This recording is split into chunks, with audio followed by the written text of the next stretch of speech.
दोस्तों ये एक LG SG का रूम साइज का रेफ्रिजरेटर है। तो इसका में प्रॉब्लम क्या आ रही है कि ये अपनी रीजनल वे पे स्टार्ट नहीं ले रहा, 2 पे लेके बंद हो जाता है, ट्रिप हो जाता है। तो ये आपका इसकी डेफिनेशन देख सकते हैं, 50 लीटर का ये है, 65 वाट टोटल है इसके। और ये 2007 में बना है और 134 इसमें ये गैस है, 28 ग्राम टोटल गैस डलनी है। और इसका टोटल वेट 16.5 kg है। तो उसमें इसी कंपनी का SG की कंपनी का कंप्रेसर लगा हुआ। तो मैं आपको साथ में ये भी सिखाऊंगा कि टर्मिनल को कैसे चेक करते हैं और शार्टेज रनिंग स्टार्टिंग कैसे किस तरीके से चेक की जाती है। तो ठीक है दोस्तों, मैं सबसे पहले मल्टीमीटर को ऑन करता हूँ। तो इसको हम ये आप बेल देख रहे होंगे, बेल पे मैंने ऑन कर दिया इसको। तो इसको कंटिन्यूटी भी बोलते हैं, आप सीरियस लैंप से भी चेक कर सकते हैं। तो ये क्या होता है कि इससे हम चलाएंगे तो बजर बोलेगा।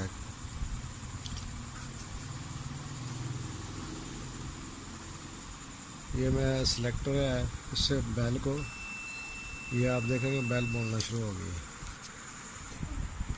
सबसे पहले मैं लगाऊंगा कॉमन पे। थोड़ी सी प्रॉब्लम हो रही है क्योंकि मैंने कैमरा भी उसी हाथ से पकड़ा हुआ है। तो मैं कोशिश करता हूँ आपको दिखाने की। एक हम इधर लगा लेंगे बॉडी के साथ और एक को हम अटैच कर लेंगे इसके साथ। इससे पता चल जाएगा कि शार्टी तो नहीं है बॉडी के साथ, कंप्रेसर शार्ट तो नहीं गई। और उसके बाद हम कॉमन पे एक को रखा, रनिंग या स्टार्टिंग में से किसी एक पॉइंट पे लगाएंगे हम। तो ये इसका स्टार्टिंग पॉइंट है। तो ये देख रहे होंगे, थोड़ी देर इसको ठहरने देते हैं। तो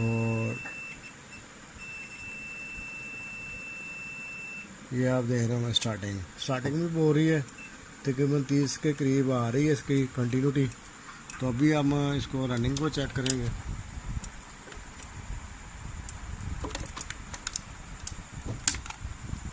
तो ये मैंने रनिंग पे और कॉमन पे अब इसको लगा रहा।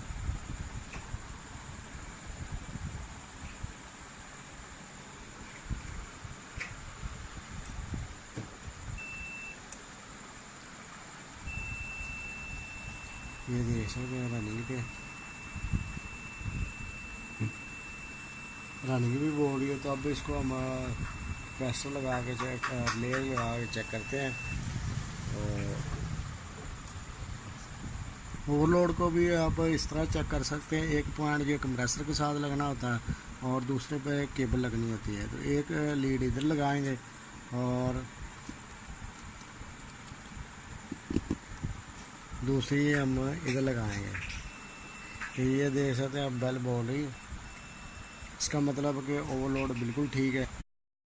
हाँ दोस्तों, इसे रिले को खोलने के लिए मैं इसके स्क्रू पहले निकाल दूंगा ताकि ये बीच में अटके ना। ये वाला कवर इसका उतरेगा इधर से, ठीक है। तो इसमें लॉक भी लगा हुआ था इधर, वो मैंने पहले ही निकाल दिया इस जगह पे लॉक जी। तो ये स्क्रू में 2 ये है और एक इधर से खोल दिया है। इधर से इसकी मेन लगती है, इधर इसकी कॉमन है जो है जिसमें ओवरलोड लगी हुई है वो है। और ये आप देख रहे होंगे इस साइड पे न्यूट्रल है। इसका कनेक्शन 3 पॉइंट है। तो रनिंग इसमें इस साइड पे है, तो इसको मैं निकाल दूँगा। तो मैं अभी इसको खोलता हूँ रिले को। इस तरह मैंने टेस्टर से इसको ओपन कर लिया है।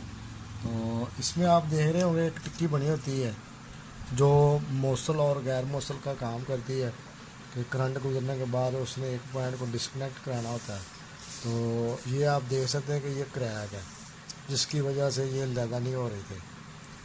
अब आप देख सकते हैं कि ये मैंने इसको ओपन किया रिले को, तो बिल्कुल क्रैक हुई है, जिसकी वजह से ये स्टार्टिंग के बाद ज़्यादा नहीं होती, रनिंग पे नहीं रहता कंप्रेसर।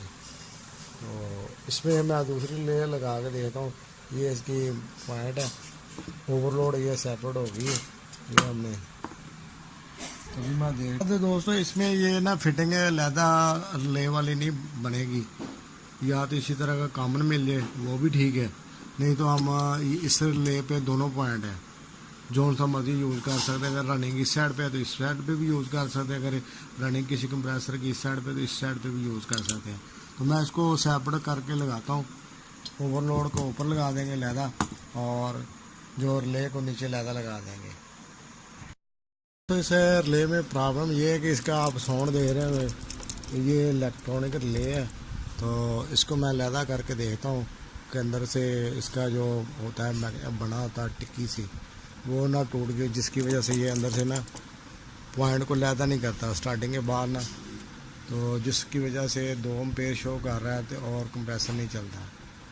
तो स्टार्टिंग को लैदा करना चाहिए फौरी तौर पर, जिसकी वजह से लैदा नहीं कर रही। ये कॉमन बनी हुई है एक ओवरलोड और रिले, तो इसको मैं कोशिश करता हूँ अगर लैदा होके लग जाती है तो ये वाली मैं इसमें लगाने की कोशिश करनी, तो सेपरेट तौर पे हम ले और ओवरलोड दोनों चीज़ें लैदा चला देंगे। तो मैं अभी इसको निकालता हूँ, तो इसकी जगह देते हैं। अगर ले इसमें फिटिंग में आ जाती है तो ठीक है, नहीं तो हम ओवरलोड को लैदा लगा देंगे। तो ये मैंने इसकी ओवरलोड तो अपनी लगा दी है और रिले दूसरी लगा के तो इसको मैंने ऑन किया है। तो हो चले इसको कोई 20 मिनट ऑन हुए को, तो ये देख सकते हैं इसके एम्पेयर तकरीबन आधा एम्पेयर ये ले रहा है 5.36 है। तो इसके अभी जो वोल्टेज है कम इस वजह से ये है ना, नहीं तो इससे भी ये कम आ जाएंगे, यानी कि 250 से कम वोल्टेज आ रहे हैं, 190 वोल्टेज आ रहे हैं, जिसकी वजह से ये इसके एम्पेयर ज़्यादा है। अगर 250 हम इसको वोल्टेज देंगे तो ये एम्पेयर इससे भी कम हो जाएंगे। तो ये चल चुका है। इसका कंप्रेसर का आपको साउंड भी वीडियो में सुनाई दे रहा होगा। तो अभी आप देख सकते हैं ये रिटर्न भी आ चुकी है। तो हम क्या अब करेंगे, ये चालू हो चुका तो इसकी हम वायरिंग को ओरिजिनल के साथ अटैच कर देंगे थर्मोस्टेट्स के साथ, और इसकी अपनी लीड के साथ चलाते हैं। तो दोस्तों ये मेरे पास रिले हैं, तो इसमें से कोई भी आप यूज़ कर सकते हैं। ये 3 पॉइंट वाली है, ये भी यूज़ कर सकते हैं, ये 2 पॉइंट वाली है, सिंगल पॉइंट वाली भी यूज़ हो सकती है। तो मैंने इसको कनेक्शनों को कर लिया है। ये अंदर से जो थर्मोस्टेट से आ रही है उसको मैंने ओवरलोड पे लगा दिया है, और ये 2 जो मेन मिल रही थी ये एक अंदर थर्मोस्टेट पे जाएगी और वापस ब्लैक में आएगी। तो ब्लू जो है वो भी मेन है, तो इसको मैं ओवरलोड को लगाता हूँ। ये ओवरलोड और ले लग चुकी है, तो दोनों कनेक्शन कर दिए। अभी हम इसको मेन पावर देते हैं। ठीक है दोस्तों, मैं पावर इसकी ऑन करने लगा हूँ। ये देख रहे हैं कि कंप्रेसर ऑन हो चुका है। तो अभी इसकी आवाज़ सुन सकते हैं।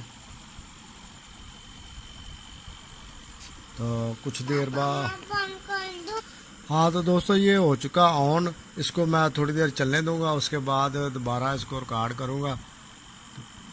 तो ये कंडेंसर गर्म होना शुरू हो चुका है।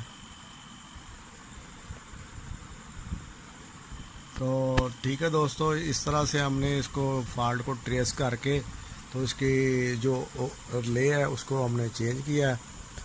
तो ठीक है दोस्तों, ये वीडियो हम यहाँ तक कंप्लीट हो चुका है। ये वीडियो आपको कैसा लगा लाइक ज़रूर करें, शेयर करें, और अगर आपको ये वीडियो अच्छा नहीं लगा तो डिसलाइक भी आप कर सकते हैं। ठीक है दोस्तों, मिलेंगे नेक्स्ट वीडियो में, तब तक के लिए अल्लाह हाफिज़।